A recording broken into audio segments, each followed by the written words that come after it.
দৃশ্যটি কোনো হাট বাজারের নয়, সরকারি দপ্তরে চলছে ওপেন সিক্রেট ঘুষ বাণিজ্য, যেখানে সেবার বদলে গুনে নেওয়া হচ্ছে ঘুষের টাকা। সাতক্ষীরার কালীগঞ্জ উপজেলা এলজিইডি অফিসের হিসাব রক্ষক মোস্তাফিজুর রহমানের ঘুষ নেয়ার এই ভিডিওটি এখন টক অব দ্য টাউন। অভিযোগ উঠেছে চাম্পাফুল ও কুশুলিয়া ইউনিয়ন পরিষদের সচিবদের কাছ থেকে প্রকল্পের বিল ছাড়াতে 10,000 টাকা করে আদায় করছেন তিনি। শুধু ইউনিয়ন সচিব নন, বাদ যাননি সাধারণ মানুষও।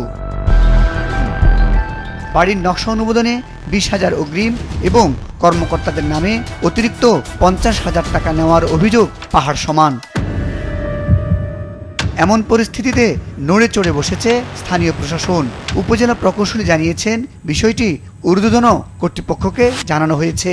আমাদের নির্বাহী প্রকৌশলী মহোদয়ের কাছে প্রস্তাব দিব, সেখানে স্যাররা আছে, স্যার যেটা সিদ্ধান্ত নেবে সেটাই আমরা অ্যাকশন হিসেবে।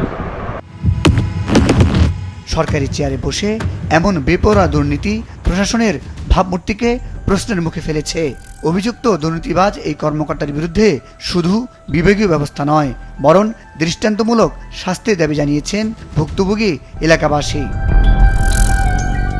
মুজাহিদ সাকিব, মাছরাঙ্গা নিউজ ডেস্ক।